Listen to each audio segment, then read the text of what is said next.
Shalom, welcome back.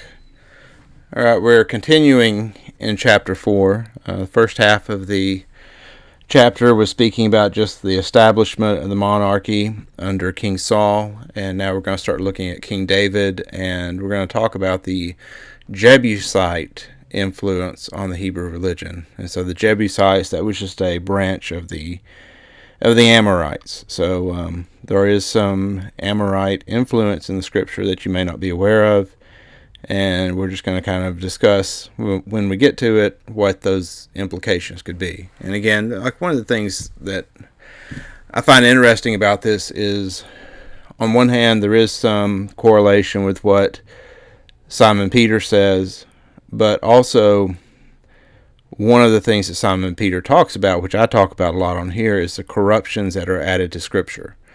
And in order to get these different layers of this proverbial onion peeled away and get to the truth at the core of the Scripture, some of what is required of us is to look at stuff like this and make decisions like, hey, what is the implications of the information that Professor Mendenhall is pointing out? What's the implications of other types of information from various scholars? Is it credible? If it is credible, what does that mean for us as far as deciphering what is true and what is not? So, once again, the book that we're looking at is this Ancient Israel's Faith and History. There's a link in the description where you can download a PDF copy of this book for free, or it is available on Amazon if you want to purchase a hard copy of it. It's a good book. You know, a lot of times when you're trying to make decisions about whether to buy a reference book of some sort or some type of scriptural information, you don't know like where's a good place to invest your money. I think that this is a good investment. This book is one that I've referred to many times. I bought this book probably 7 years ago, maybe something like that, 6 or 7 years ago, and I'm still pulling it off the shelf occasionally and looking into stuff that it says, and so it's an interesting book, and it's one that if you do purchase it or download it, it is a good source to go back and review from time to time. So one of the issues that we looked at the beginning videos in this series was the various stages of how religions develop, and we are currently in the adaptive period. Professor Mendenhall recognized 2 adaptive periods in the history of the Hebrew faith, and we are currently looking at the second of these 2 adaptive periods. The second adaptive period was when the federation of 10 tribes went into this state of being under a monarchy, and changes were made to the scriptures to support and legitimize the idea of a Hebrew king. So we left off here speaking about Saul, and it said that he was basically eroding the ethic that was established at Sinai, and he was making changes to the duties that were assigned to him. He was trying to take on this role of a priest by making sacrifices. He was keeping alive war booty when he was told not to, and so these were this was against the principles laid down in the 10 Commandments and the covenant at Sinai.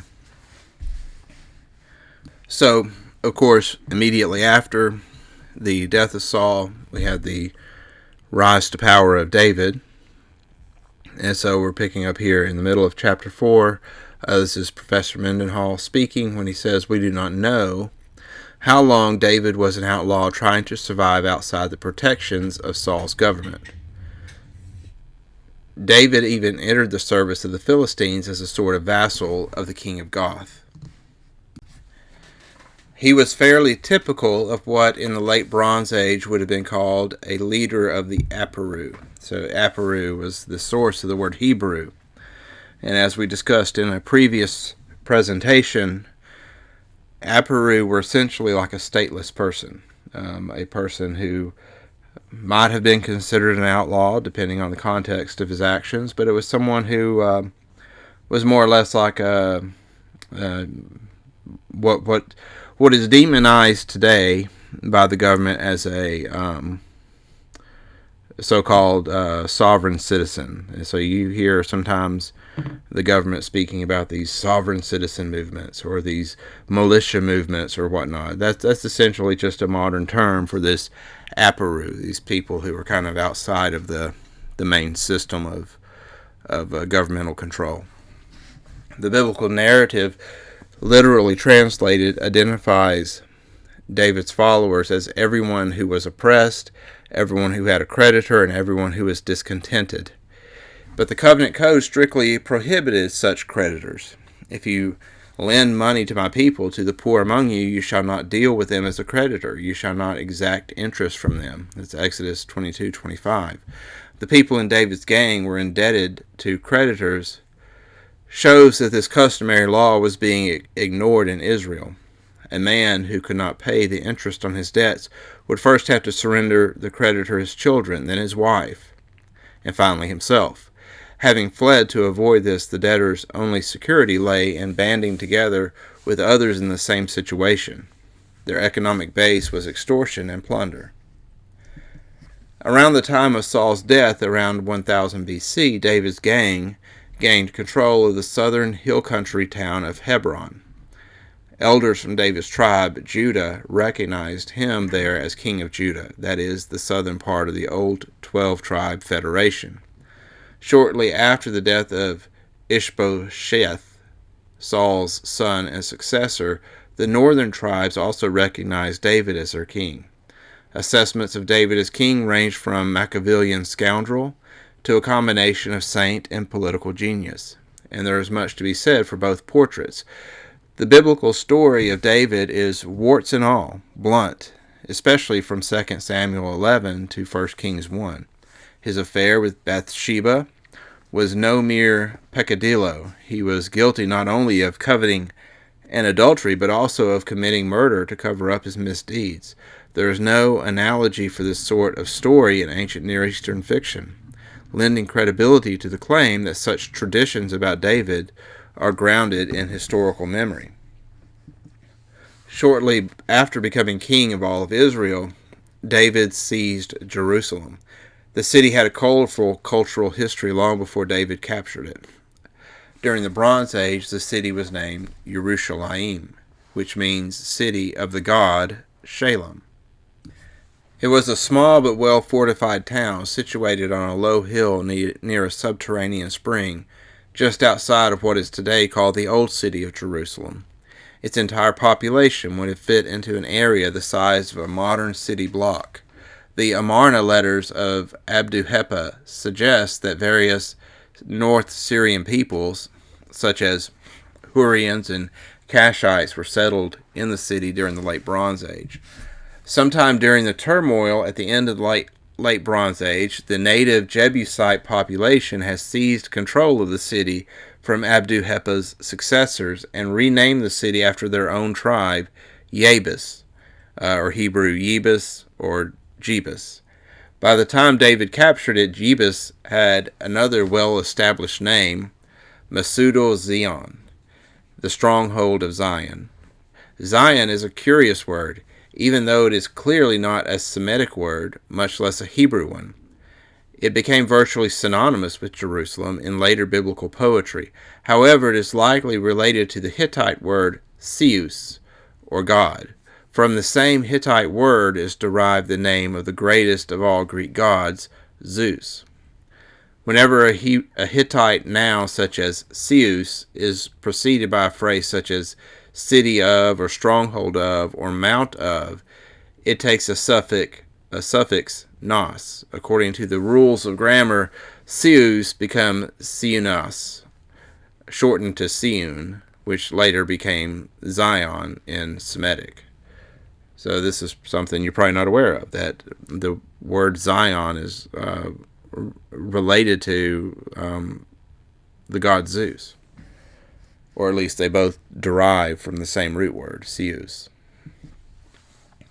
When David conquered Jebus, he simply restored the town's original name, Yerushalayim, or Yerushalayim in Hebrew, or Jerusalem, but he could not erase the cultural stamp that the previous regimes had left on the town and its population.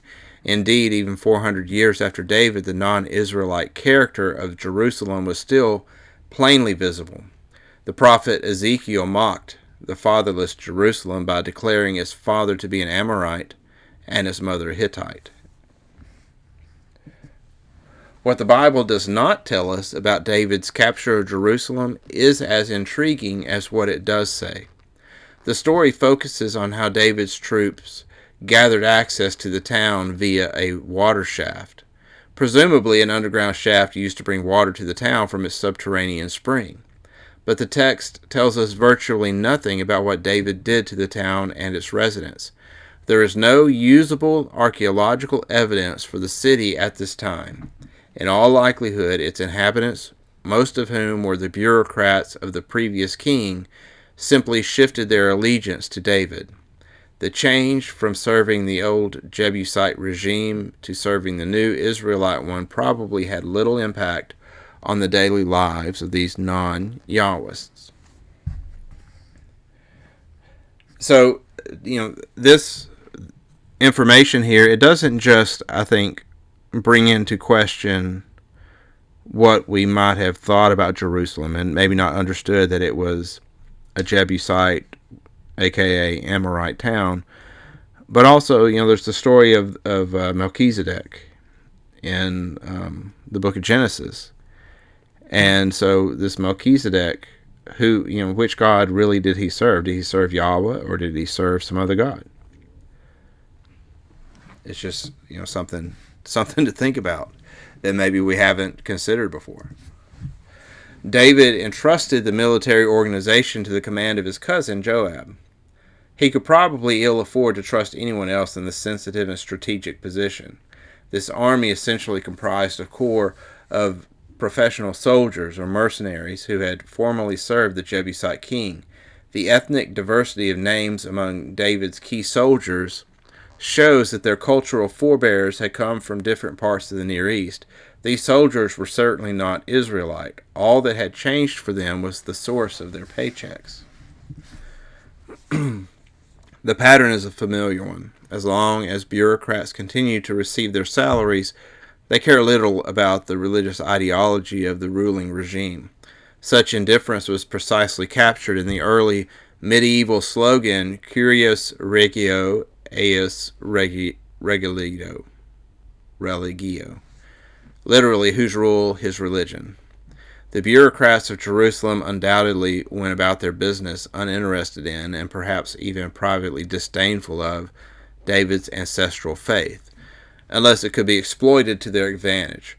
They may have given a token nod to the new king's God, Yahweh, but their values, that is, what they worshipped, remained for them the old and familiar. As described in the Bible, the political structure of the city during the reigns of David and his son Solomon mirrored that of Pharaonic Egypt, perhaps because the city had been a vassal of Egypt in the Amarna period, when pro-Egyptian Abdu'l-Hepha had been its king.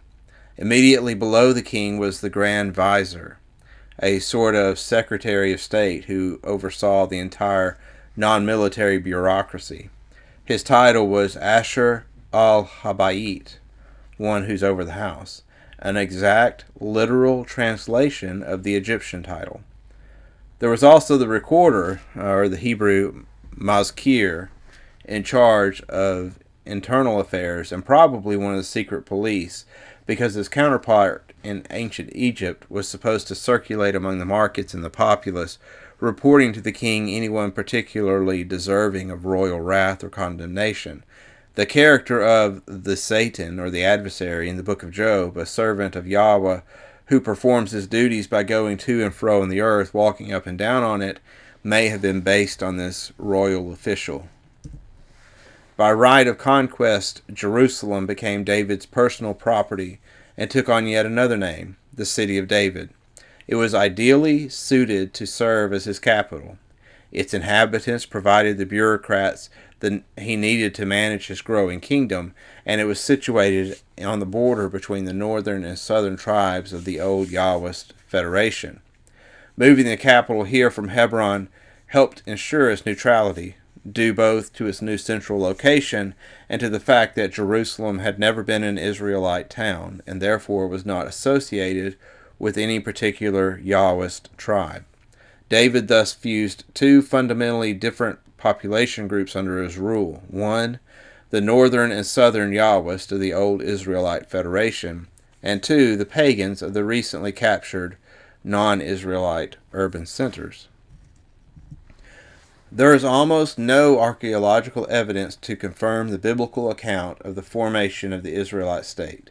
Indeed, traditions embedded in the Bible are virtually our only source of what was happening in 10th century BC Palestine, Syria, Transjordan, Anatolia, and even Egypt and Mesopotamia, whose inhabitants were all struggling to recover from the collapse of the Bronze Age civilization. Fundamentalists regard the biblical picture of a 10th century BC Israelite kingdom under David and Solomon to be historically correct in all its details. But this is perhaps challenged by later non-biblical evidence, which seems to point to the 9th century BC as the time political states began to form in these areas. From this, the so-called minimalist school of biblical interpreters conclude that there could not possibly have been an Israelite kingdom, much less an empire. In the 10th century BC, in their opinions, the biblical texts here are fictions about a non-existent golden age where Samuel, Saul, David, and Solomon never really existed anywhere except in some fiction writer's imagination. As is often the case, the truth lies between these two extremes. David's kingdom was far more rudimentary than the grand European monarchies with which we are familiar, and in terms of which the maximalists often incorrectly interpret the biblical stories. However, it was also more sophisticated than Saul's rustic command headquarters at Gibeah. What the minimalists fail to appreciate is that the formation of an Israelite monarchy as early as the 10th century BC is entirely plausible due to a constellation of historical factors peculiar to that time and place. Most important was the loyalty of a relatively large population base in the form of the 12-tribe federation, which by then had existed for almost 2 centuries and from which Saul and David could rally support. As far as we know, nothing comparable to this existed anywhere else in the Near East for any would-be ruler in the 10th century to build upon. Such a base of loyalties may have been even harder to find in the 9th and 8th centuries BC. So let's put this in like a modern context. So he's saying that it is possible because of the previous 12-tribe federation. That would be similar to saying something like if a person, a charismatic person were to rise up in the political state of the United States today, it's the year 2024. The United States has been around for a little over 2 centuries, 250 years. So if someone were to, declare themselves king, if they had a big enough following, it would be kind of a similar situation. Like you have this large group, this large nation of people who have loyalty to one another. And so if they were to swear allegiance to this king, it's almost like you have this ready-made kingdom in a way. And that's what I think Dr. Mendenhall is saying here with David. David comes upon the scene. You've got these 12 tribes, operating more or less as independent states, but they're also in covenant with each other. And then he kind of steps into this role of king. And so that's what he's saying. It's entirely plausible. Number 2, Saul and David thus presided over an already functioning economic organization encompassing a vast geographical area. Consequently, they initially did not have to divert precious manpower and resources toward acquiring an economic base, as any other would-be ruler elsewhere would have had to do at this time. Even a century later, politicians struggling to build state structures in other parts of the Near East did not enjoy the strategic advantages that Saul and David seemingly enjoyed already in the 10th century BC. And again, if you want a modern example of that, just imagine the previous scenario. Someone, in America declaring themselves king. I mean, there's already an operating economic organization there too. And third, David's resources, especially military, could thus be entirely deployed externally against cities within Palestine ruled by weaker and less popular regimes. So in this instance, you're talking about a bunch of city-states that could easily be overthrown. Not only was David strategically more fortunate than any 9th century counterpart elsewhere, but the cities he captured were also comparatively weaker than those that kings had to conquer a century later. Nevertheless, these cities did not have bureaucrats whose loyalties were for hire. We do not know how many of these cities David conquered by direct military attack and how many fell to him as a result of the coups by factions within them who saw the advantages of joining David. That would be a similar situation as to when the king of Assyria came into Israel, and he sent messengers to urge the people in Jerusalem to enact a coup against Hezekiah. Similar situation. Like, it's much easier to defeat a city or defeat a king that way versus actually going to war with them. The Armana tablets suggest this sort of thing was common. The point is that David probably captured non-Israelite cities with significantly less effort than a king in another part of the Near East would have to expend a century or two later. And number 4, as centers of specialization, these cities also gave David access to certain technological skills, including literacy, which were essential to the maintenance of a large-scale political organization. Although in 10th century Palestine such skills must still have been somewhat rudimentary, David's son and successor Solomon later had to import some experts, mostly construction engineers from the Phoenicians.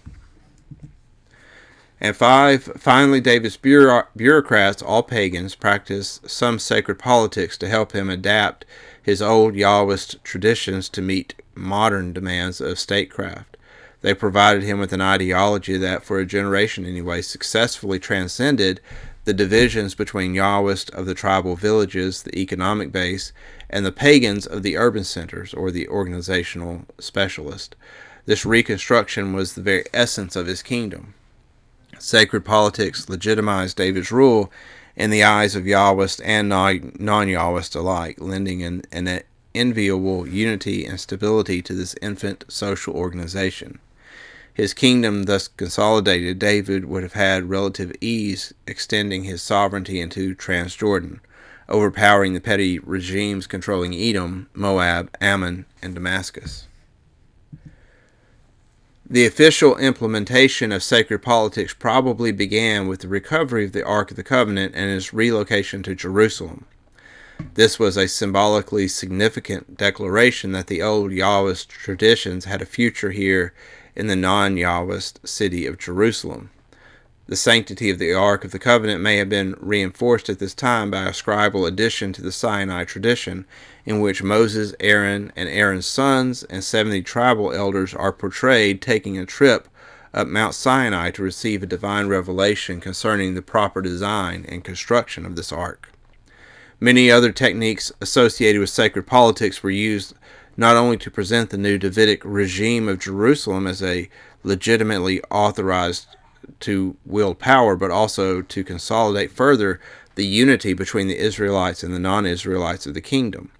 At least 3 major aspects of this sacred politics have left their marks on the Hebrew Bible. Abraham and his God. First is the range of traditions that portray Abraham as Israel's ancestor of note. No biblical text dated prior to the time of David even mentions Abraham. The earliest Yahwist poetry instead consistently identifies Jacob as the common ancestor of all Yahweh worshippers, whose very name was synonymous with Israel. But the sudden assimilation of non-Israelites into David's kingdom meant that a more inclusive common ancestor had to be found, one acceptable to Yahwist and non-Yahwist alike.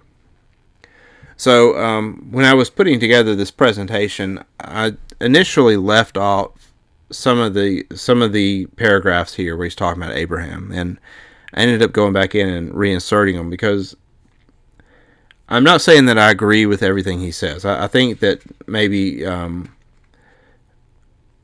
he's taking some of his theory a little bit too far, with Abraham kind of just being added and written in as a father of Jacob, because I do think that Yeshua, some of the things he says about Abraham does kind of lend credence to Abraham being a genuine follower of Yahweh. But if he's partially true, if he's partially correct, if Professor Mendenhall is partially correct about some of the things he says, it has implications for us with regards to the so-called gospel that the apostate Paul taught. And so I want to discuss that after we get done speaking about Abraham here. So so the part that I'm reading now, just kind of take it with a grain of salt, just kind of hear him out, and then I'll add some comments at the end here. Traditions about a man named Abraham were well suited to meet this need. In them, both the Yahwist and non-Yahwist alike could recognize the common cultural forebears. This enabled everyone in David's kingdom to acknowledge a shared cultural heritage that was pre-Mosaic and pre-Sinai. The 2-century-old breach between village Israelites and urban non-Israelites was now officially portrayed as having been transcended and therefore healed. As far as the political establishment was concerned, it seems that the Abraham tradition actually took precedence over the Mosaic Sinai tradition. Subsequent chapters will show how the Mosaic Sinai covenant tradition, with its emphasis on religious ethic, constantly struggled over the centuries to remain viable with an Israelite state that either ignored or abused those devoted to it. And the part in parentheses there, this is what I've mentioned before as this this fight or this animosity between the prophets and the priests. Well, the priests were agents of the king. And so there was this explains why there was that animosity between the priests and the prophets, because the prophets were the ones holding to the Sinai covenant, whereas the priests were holding more toward this view of Yahweh as the divine patron, as opposed to a suzerain. Second, traditions about Abraham's religion, especially the curious tradition linking Abraham to El Shaddai, or God Almighty, according to the NRSV, now had to be recast. The name El Shaddai was Amorite in origins, designating a place, i.e. the God of Shaddai. The name was well known throughout the region, being attested in Aramaic inscriptions of the 7th century BC, and as a personal name of an unpublished Aramaic inscription from the Roman period. There is an unusual archaeological site along the Euphrates River that forms twin mounds rising from the plain, situated near the Balif River, where this ancient trade route branches south toward Damascus. This site already had the distinctive shape when it was occupied in the Bronze Age. Today in Aramaic it is called Telek Thadyen, literally ruined site of the two breasts. It is almost certainly the ruins of the ancient city Tutul, mentioned in the Mari archives, whose name means breasts in Sumerian.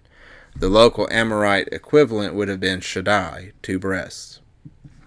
In other words, a seemingly ancient biblical tradition recalled that Abraham worshipped the god of the city Shaddai, a god whose worship was brought to Palestine by Amorite immigrants, adopted there by popular pagan religion, as had been done with the god Dagon mentioned before. Because this god was relatively unknown to the ancient Israelites and had no negative connotations as a parochial Baal, it was not regarded as a rival to Yahweh and was apparently considered an inoffensive deity. Consequently, the Israelite scribes equated Abraham's god Shaddai with the Israelite god Yahweh, a god unknown prior to the time of Moses. This resulted in stories claiming that Abraham, long before Moses, had actually known and worshipped the God Yahweh. And by the way, this is actually reinforced by Yeshua. So I don't know that we could say that El Shaddai was not the same God as Yahweh. In short, Abraham was depicted as a practicing Yahweh centuries before Yahwism, as such, even emerged. This blending of originally distinct deities such as Yahweh and the God of Shaddai was commonplace in antiquity. The non-Israelites accepted Yahweh as another name for the Baal who served as divine patron for David's regime, while the Israelites more or less accepted Shaddai as the title of their one and only God, Yahweh. When Abraham, so here's speaking about El Shaddai, this is the verses in question. When Abraham was 99 years old, Yahweh appeared to Abram and said to him, I am El Shaddai, walk before me and be blameless, and I will make my covenant between me and you, and will make you exceedingly numerous. Then Abram fell on his face, and God said to him, As for me, this is my covenant with you, you shall be the ancestor of a multitude of nations. No longer shall your name be Abram, but your name shall be Abraham, for I have made you the ancestor of a multitude of nations. I will make you exceedingly fruitful, and I will make nations of you, and kings shall come from you. And that's Genesis 17, 1-6. And also, God also spoke to Moses and said to him, I am Yahweh. I appeared to Abraham, Isaac, and Jacob as El Shaddai, but by my name Yahweh I did not make myself known to them. I guess one thing that is worth mentioning is I do see in Abram, Abraham's name before his experience with Yahweh. I'm reminded of a fact that Professor Mendenhall brought up in chapter 1 of his book, which is that Abram is actually clearly an Amorite name. So you got an Amorite Abram with an Amorite God, El Shaddai. So that aspect of it, I mean, it does give some level of credence to what Professor Mendenhall is saying here. The amended Abraham tradition thus provided a religious foundation for the other benefits or blessings of union between the mostly urban non-Israelites and the mostly village-based Israelites. In fact, this became a major theme in the Abraham tradition, judging from how often it was repeated and varied. The note is first struck in Genesis 12:3, where Yahweh's words to Abraham may be translated by means of you shall all the families of the land be blessed. Such a statement would certainly have resonated with the urban non-Israelites of David's kingdom, whose standard of living no doubt improved when they discovered their common ancestry with the Israelites of the economically productive countryside. After 2 centuries of enmity, Abraham became a powerful symbol uniting these two diverse populations. Abraham's power as a symbol was enhanced by another theme in the tradition, the divine promise that the childless Abraham and Sarah would have a royal heir who would one day rule over the land of Canaan. This too is reiterated in numerous passages such as Genesis 17:16, where Yahweh says, I will bless her, and she will give rise to nations, kings of people shall come from her. In chapter 1, we observe that this theme, the childless man destined to sire a royal heir, also appears in Bronze Age epics. This epic theme may have functioned to legitimize the king whose ancestors had received such hearty support from deity. The genealogical linking of Abraham to King David through Jacob and his son Judah was easily accomplished. Not only was Abraham a common ancestor to all the subjects of David's kingdom, but David himself was the royal heir in whom the divine promises to the childless Abraham were fulfilled. Okay, so this is bringing into question then, in my mind, because we've discussed before about how the Sinai covenant obviously depicted Yahweh as a suzerain king over his vassal state of human Israel. And later on, the prophets were decrying this change that was made. And this change probably came upon us at the beginning of the monarchy, where Yahweh was essentially converted from a suzerain into this divine patron.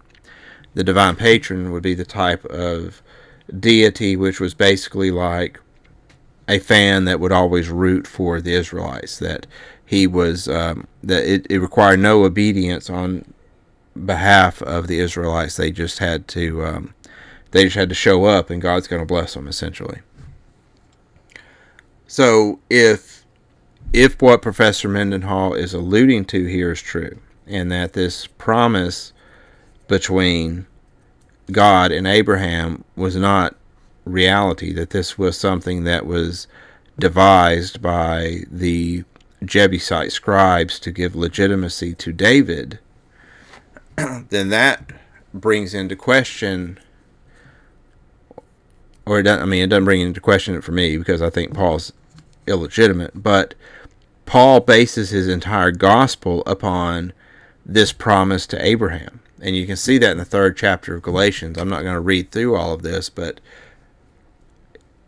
what Paul's theology is that Sinai didn't matter because God is the divine patron of Abraham, and so now we're all grafted into Abraham. So the basis of Paul's gospel may have been this promise to Abraham from a divine patron that never occurred, because the prophets decry this understanding that Yahweh was a divine patron. He's not. He's a suzerain. You have to obey him. So Paul's whole gospel then collapses if this is the case. In fact, Mendenhall points out several places in his book that the idea of Israel being a, quote, chosen people is a later revisionist interpretation. It's not something that was seen or said in the earliest scriptures. Also, there are several mentions of Abraham by Yeshua.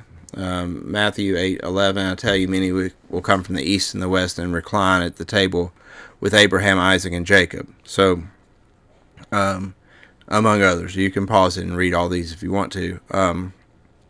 But Yeshua seems to understand that Abraham was a true worshiper of Yahweh.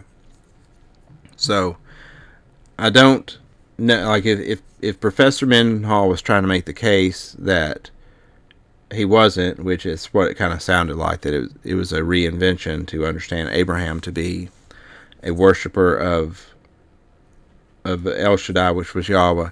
Yeshua seems to feel differently about that, based upon these various statements that he made. An alternative theory that I thought of is maybe Abraham wasn't a later invention, that he was understood even from the beginning to be the grandfather of Jacob. But maybe the name change, maybe there was a famous person named Abram who was a traditional patriarch of the Amorites in that region, and perhaps the whole name change from Abram to Abraham was a way of melding these two men into one person. So in other words, they basically blended this patriarch Abram of the Amorites with this patriarch Abraham of the Israelites, and so therefore, I think that's just as likely a scenario as what Professor Mendenhall is presenting here. But that being said, I do think he makes a really good point about this so-called promise to Abraham. That does sound more like it could have been a later invention for the purpose of giving legitimacy to the monarchy. The third major feature of David's sacred politics leaving its mark on the Old Testament was the divine charter, also known as the Davidic covenant. In fact, it seems to have been the centerpiece of David's sacred politics, directly proclaiming what was indirectly hinted at in the Abrahamic narrative, that David was divinely chosen to rule. Such a statement was essential for both Yahwist and non-Yahwist, although for different reasons. As far as the former were concerned, Yahweh was still king, at least in theory, but the only practical way his kingship could be maintained with their community was for his authority to be delegated to a human being. The members of the 12 tribes had, in fact, already agreed that this human being was David, a fellow Yahwist. Minimally, the divine charter confirmed what they had already believed, that Yahweh wanted David to rule. For the non-Yahwist, the identification of military conquest with the divine right to rule was customary. Since David had in fact conquered them and was now promising a more bountiful future, they reached the same conclusion from a different direction, that David, a child of Abraham, like themselves, was divinely authorized to rule. The divine charter, as presented to David by the prophet Nathan, tilts toward the pagan beliefs insofar as David's dynasty is unconditionally granted eternal rule. Again, this whole unconditional rule, this unconditional promises, these are the things that I would say, I think that he's right to question those. The sins of his successors may incur Yahweh's wrath, but never to the point where Yahweh will terminate their kingdom. Later biblical texts try to make it appear as if the preservation of the dynasty and kingdom had always been dependent on the king's submission to the Sinai covenant, such as 1 Kings 2:1-4, and so on. But David and his heirs behaved as if they believed otherwise. Centuries after David's death, his descendant, King Josiah, was actually shocked to discover that submission to the Sinai covenant was indeed one of the terms of his kingdom's survival. Unlike the Yahweh of Sinai, who fiercely committed to a religious ethic, the Yahweh of the Davidic covenant was a typical ancient Near Eastern divine patron whose primary commitment to uphold the political order was so strong that he might occasionally tolerate some level of royal corruption and ruthlessness. Almost any time a king was crowned in the ancient Near East, he received some title such as Son of God. The Egyptians sanctified political authority a bit differently, declaring the Pharaoh himself to be the actual embodiment of a god. Each of David's successors would be considered God's son. Thus, Psalms 2:7 depicts the Israelite king saying, "I will tell of the degree of Yahweh. He said to me, 'You are my son, today I have begotten you.'" This feature of the Davidic covenant tradition provided the foundation for Jewish messianism, including the Christian claim that Jesus, as scion of the house of David, was worthy to receive from both Israelites and non-Israelites the royal title of Messiah, Son of God and Lord. David undoubtedly instituted this program of sacred politics with the laudable goal of healing the rift between Yahwist and non-Yahwist. Yahwism was being adapted to a new social reality. By means of the Abraham tradition and the divine charter, David or his Jebusite bureaucrats sought to establish a religious structure capable of transcending old social and religious divisions for the future benefit of all concerned. David's sacred politics transformed the either-or of Yahwism, choose either Yahweh or the gods of the ancestors, into the both-and of an emerging new religious structure where Yahweh is identified with El Shaddai, one of the gods of the ancestors. I personally think that the scenario is much more likely that the changes didn't really occur under David, but more so under Solomon, because it was when Solomon came to power, that was kind of the victory of the Jebusite Jerusalem regime over the Israelite regime. So like David, when David came in to power, he brought with him members of his tribe that were his right-hand men, like Joab. But when Solomon became king, that's when the administrators in Jerusalem really got their hold on the position of power. And so probably a lot of these changes that Professor Mendenhall is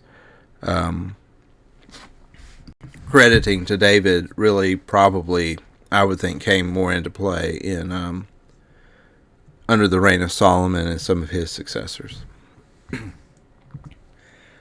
But inevitably, the Jerusalem power structure's non-Yahwist view of Yahweh as the divine patron of the state came to dominate the public sphere for as long as David's dynasty endured.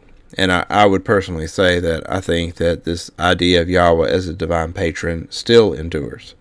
It's the view of Yahweh that most of Christianity has. And it's the view of Yahweh that most of the Jewish people believe too, that they're his chosen people and that he's going to bless them no matter what.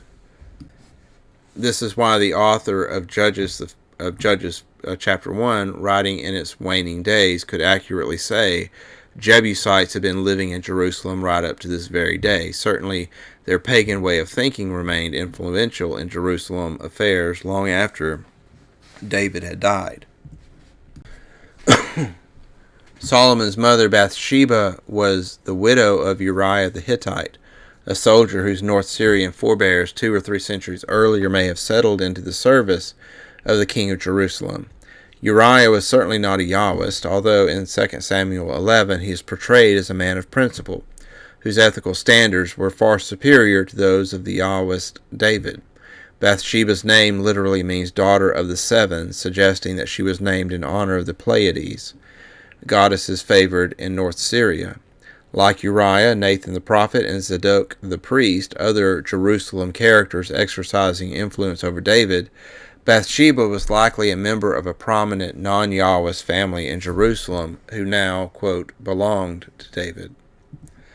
For example, what role, if any, did she play in giving her son such a non-Israelite name as Solomon? Some scholars think this was Solomon's throne name, meaning devotee of the god Shalem, the traditional pagan deity of Jerusalem. Solomon's given Israelite name was Jedediah, meaning beloved of Yahweh. So, the fact that Solomon is carrying around this, he's known by this name that relates to another god, this god of Shalem, shows you the influence that this Jerusalem administrators and these Jebusites had over him and really his offspring. Children in the ancient Near East, such as young Solomon, had little contact with their fathers during the first 5 years of their lives. The outlook on life was shaped largely by their mothers, whose cultural background and values informed their children's development. Yahweh was David's God, not Bathsheba's, and she probably felt little, if any, commitment to the Israelite faith. The Bible portrays her as scheming with Nathan to manipulate David into proclaiming her son Solomon as the surprise heir to the throne. This raises intriguing questions about Bathsheba's character. What ethical principles, if any, limited her ambitions?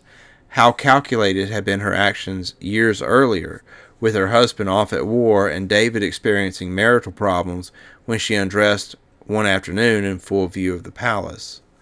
So don't discount this lady's influence on Solomon. Whereas David was an Israelite, Solomon was only half Israelite. His mother was a pagan. And if you follow this formula on through David's line, that seems to be the trend, is that these Davidic kings would marry foreign wives, and so you get a couple of generations in, and they're only a small percentage of them genetically is Israelite, and who knows the level of influence that these pagan mothers had on these Israelite kings. At its peak, Solomon's empire extended south to the border established by treaty with the Pharaoh, whose daughter was given in marriage to Solomon.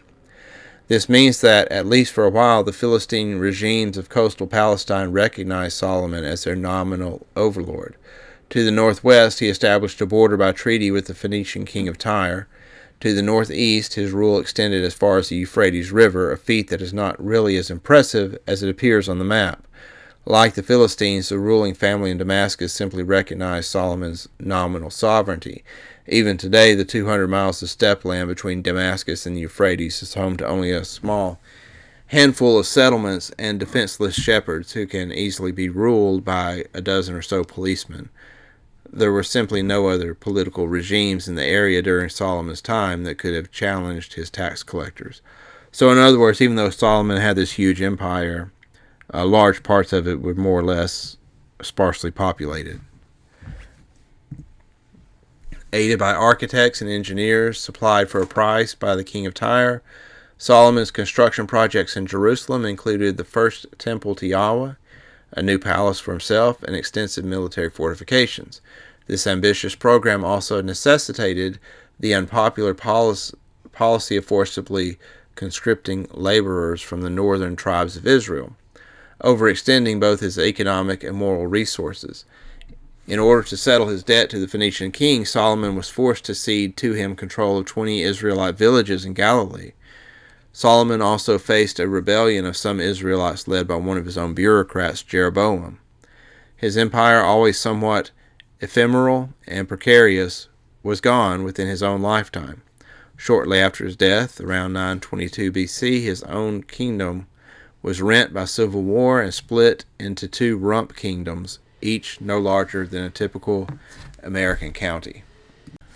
Okay, so that's it for this chapter. We're going to pick up again next time. We'll look more at King Solomon. We'll look at the first traditional period in the formation of the Hebrew religion. I think it'll be interesting, the next chapter. So thank you for listening. I pray that this has been a blessing and just giving you some things to think about. Once again, if you want to read the book, there's a link in the description. You can download it for free. And that's all for now. Thank you. Shalom.